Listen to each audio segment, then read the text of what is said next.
अर्श hair oil and अल अर्श allergy cream दांत खुजले, रिंग वॉर्म्स और फंगल इन्फेक्शन जैसे कई बीमारियों को झट से दूर करे। अर्श हेयर ऑयल एंड अल अर्श एलर्जी क्रीम दिखाए गहरा असर। आप सभी का स्वागत है सच न्यूज में। आइए जानते हैं उत्तर प्रदेश और देश की राजधानी से कुछ खास खबरें। गुरुग्राम से खबर आ रही कि सेक्टर 109 में एक अपार्टमेंट के छठे फ्लोर के लिविंग रूम की छत गिरने से इस इमारत का एक हिस्सा धराशायी हो गया है और इस हादसे में 2 लोगों की मौत भी हो गई है, जबकि प्रधानमंत्री कार्यालय के CWC डिपार्टमेंट में तैनात अरुण श्रीवास्तव और उनकी पत्नी के साथ 1 दर्जन लोगों के मलबे में फंसे होने की आशंका बताई जा रही है और इसके अलावा 2 दर्जन से भी ज्यादा लोगों के घायल होने की जानकारी है। आपको बता दें कि शुक्रवार यानी आज सुबह 11 बजे तक अरुण श्रीवास्तव और उनकी पत्नी को निकाले जाने की खबर नहीं मिल पाई थी। बताया जा रहा है कि ये घटना कल शाम करीब 6:30 बजे हुई है और इस टावर में एक फ्लैट की कीमत लगभग 2.5 से 3 करोड़ है और इस सोसाइटी में बने फ्लैट्स को लेकर काफी समय से शिकायत होती रही कि इसका निर्माण खराब सामग्री से हुआ है और इसी टावर की छठी मंजिल पर गुरुवार को भी काम चल रहा था कि शाम को अचानक छठी मंजिल का फ्लोर धंस गया और फिर ये गिरते गिरते पहले मंजिल तक जा पहुंचा। हालांकि इस इमारत की पहली और दूसरी मंजिल पर भी लोग रह रहे थे और पहली मंजिल पर ही PMO में तैनात अधिकारी अरुण श्रीवास्तव और उनकी पत्नी रहती है। साथ ही ये भी खबर आ रही है कि भीषण हादसे में फंसे PMO के अधिकारी अरुण श्रीवास्तव को 16 घंटे से भी ज्यादा समय के बाद मलबे से सुरक्षित निकालने में कामयाबी मिल चुकी है और सकुशल बाहर निकलने के बाद अब उन्हें गुरुग्राम के मैक्स हॉस्पिटल में एडमिट करवाया गया है, जहां उनका इलाज चल रहा है। अरुण ने बताया कि उनका पांव मलबे में फंसा हुआ था, जिस वजह से वो हिल भी नहीं पा रहे थे। उनके बगल में ही उनकी पत्नी की मलबे में पड़ी लाश दबी हुई थी। माना जा रहा है कि उनकी आंखों के सामने ही उनकी पत्नी ने दम तोड़ा और वो कुछ नहीं कर पाए। उपायुक्त निशांत कुमार यादव ने इस मामले की जांच ADC को भी दे दी है कि इस मामले में क्या लापरवाही हुई है। तो वहीं शिकायत पर बिल्डर के खिलाफ लापरवाही का भी मामला दर्ज होने की तैयारी चल रही है। तो वहीं ये भी बताया जा रहा है कि इस मामले में जल्द मुआवजे का भी ऐलान हो सकता है। कोरोना की 5वीं लहर का प्रकोप थमने के साथ ही दिल्ली में कोवैक्सीन और कोर्बेवैक्स वैक्सीन की क्लिनिकल ट्रायल प्रक्रिया जल्द शुरू होगी और दोनों ही स्वदेशी वैक्सीन हैं।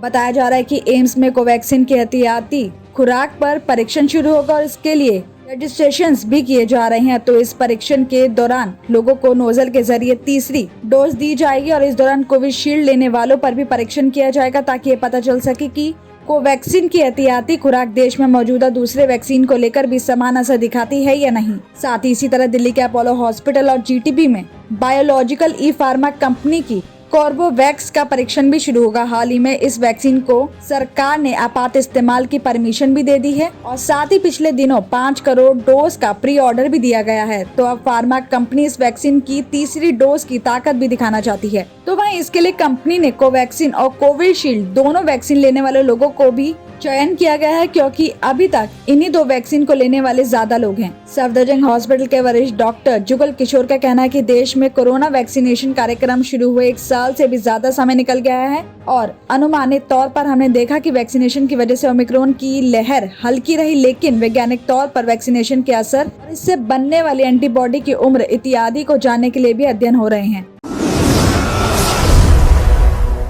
AIMIM के राष्ट्रीय अध्यक्ष असदुद्दीन ओवैसी गुरुवार को संभल विधानसभा में गुमसानी गांव में अपनी पार्टी के प्रत्याशी मुशीर के समर्थन में जन सभा करने पहुंचे, जहां उन्होंने सपा, बसपा और BJP तीनों पर जमकर निशाना साधा। और साथ ही ओवैसी ने समाजवादी पार्टी के राष्ट्रीय अध्यक्ष अखिलेश यादव पर भी निशाना साधते हुए कहा कि जब ट्रिपल तलाक के कानून की होती है तो अखिलेश यादव यूपी में रोड बनाने और हवाई जहाज उतारने की बात करते हैं, लेकिन अखिलेश मुसलमान का नाम लेने से डरते हैं। उन्होंने कहा कि अखिलेश यादव सुन लें कि अब AIMIM अब उत्तर प्रदेश में नया इतिहास लिखेगी। अब गुलामी खत्म, हिस्सेदारी की लड़ाई होगी, बिना हिस्सा लिए अब हम शांत नहीं बैठेंगे। तो वहीं ओवैसी ने खुद पर हुए हमले को लेकर UAPA कानून पर भी सवाल उठाया। कहा कि आज भारत में किसी पर भी UAPA कानून लगा दिया जाता है, लेकिन हाँ, हम पर गोली चलाने वालों पर UAPA नहीं लगाया जाता। तो वहीं सहारनपुर में PM मोदी की तरफ से मुस्लिम महिलाओं के लिए बनाए गए ट्रिपल तलाक कानून पर दिए गए बयान पर तंज कसते हुए कहा कि PM मोदी ट्रिपल तलाक कानून बनाकर मुस्लिम महिलाओं से मोहब्बत दिखा रहे हैं, लेकिन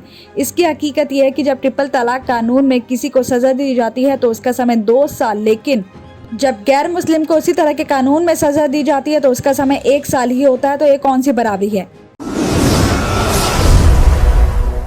खबर आ रही है कि शारदा जिले के GTB इंक्लेव इलाके में बुधवार को तेज रफ्तार कार ने बाइक सवार शख्स को जोरदार टक्कर मार दी और हादसा इतना जबरदस्त था कि शख्स का एक हाथ शरीर से अलग होकर करीब 20 मीटर दूर जाकर गिरा। बताया जा रहा है कि घायल शख्स अंकित गाजियाबाद नगर निगम में नौकरी करता है। बृहस्पतिवार को होने वाले चुनावों में उसकी ड्यूटी लगी हुई थी और मतदान से एक दिन पहले तैयारी के लिए बुधवार तड़के अंकित को गाजियाबाद के पुराने बस अड्डे के पास बुलाया गया था और उस समय बारिश हो रही थी। जैसे ही अंकित झिलमिल मेट्रो स्टेशन के नजदीकी पहुंचा, अचानक गाजियाबाद की तरफ से जा रही कार ने पीछे से अंकित की बाइक को टक्कर मार दी।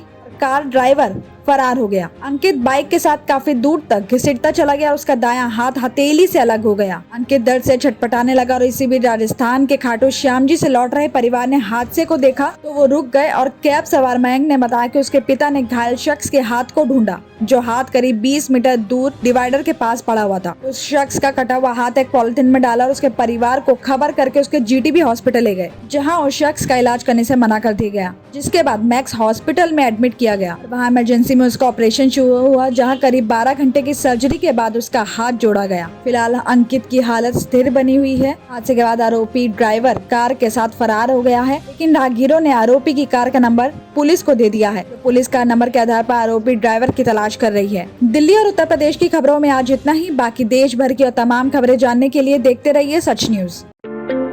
क्या आप भी परेशान हैं अपने स्किन इन्फेक्शंस और अपने बालों को लेकर? तो आपके लिए बड़ी खुशखबरी, अर्श हेयर ऑयल एंड अल अर्श एलर्जी क्रीम ये अपना असर दिखाए सिर्फ 3 दिनों में। दांत खुजले, रिंगवॉर्म्स और फंगल इन्फेक्शन जैसे कई बीमारियों को झट से दूर करे। Hair oil dandruff, hair fall जैसे प्रॉब्लम्स को दूर करे और दे काले घने खूबसूरत बाल, जहां दूसरे इलाज रहे बेअसर। अर्श हेयर ऑयल एंड अल अर्श एलर्जी क्रीम दिखाए गहरा असर।